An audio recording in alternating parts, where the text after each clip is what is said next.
Arafat Rahman cocoa. এই স্বৈরাচার বিরোধী আন্দোলনে এবং এই স্বৈরাচারের কবলে পড়ে তাকে বিনা চিকিৎসায় বিদেশে বসে প্রাণ দিতে হয়েছে।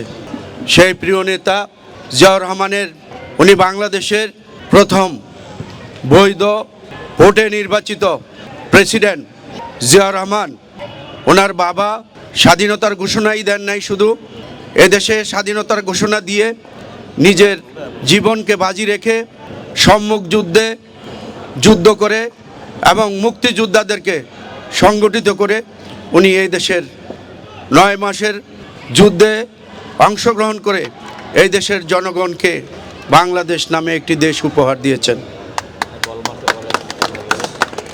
এবং ওনার মা 3 বারের প্রধানমন্ত্রী, 2 বারের বিরোধী দলীয় নেত্রী এবং বাংলাদেশের সর্বপ্রথম নারী মুক্তিযোদ্ধা, এবং উনি বাংলাদেশের সর্বপ্রথম প্রধানমন্ত্রী এবং বাংলাদেশের সর্বপ্রথম 2 বারের বিরোধী দলীয় নেত্রী।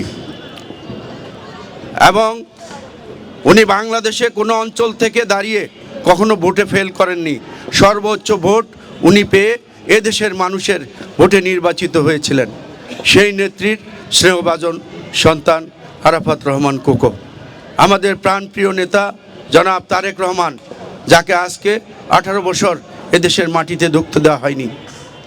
সেই প্রিয় নেতা, যিনি বাংলাদেশের আশা আকাঙ্ক্ষার প্রতীক, তারুণ্যের প্রতীক, যিনি বাংলাদেশকে বিদেশে থেকেও প্রতিটা মানুষের অন্তরে স্থান করে নিয়েছেন সেই প্রিয় নেতা বিএনপির ভারপ্রাপ্ত চেয়ারম্যান জনাব তারেক রহমানের স্নেহভাজন ছোট ভাই এই আরাফাত রহমান কোকো।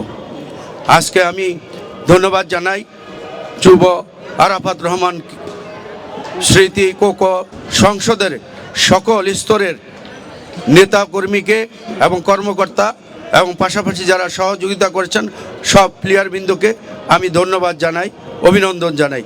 এই স্মৃতিকে আমাদেরকে ধরে রাখতে হবে এবং আগামী দিনে আরও শক্তিশালী টিম তৈরি করে সারা বাংলাদেশে এটি ছড়িয়ে দিতে হবে। বন্ধুরা, আপনারা জানেন আমাদের চেয়ারম্যানের নির্দেশে, জনাব তারেক রহমানের নির্দেশে, আমিনুল হক সাহেবের নেতৃত্বে, ঢাকা মহানগরের আহ্বায়ক ওনার নেতৃত্বে আজকে সারা দেশে ক্রিকেট টুর্নামেন্ট এবং ফুটবল টুর্নামেন্ট শহীদ রাষ্ট্রপতি জিয়াউর রহমানের নামে এবং আমাদের আরাফাত রহমান কোকোর নামে শুরু হয়েছে। সেই খেলা চলছে, ফুটবল এবং ক্রিকেটের ফাইনাল হয়েছে কয়েকদিন আগে, আপনারা জানেন, জাতীয় স্টেডিয়ামে।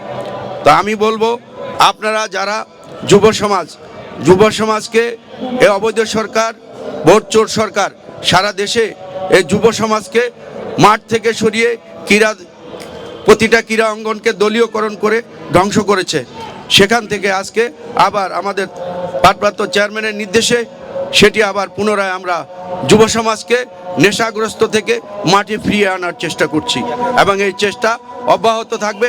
ইনশাল্লাহ আমরা সফল হব।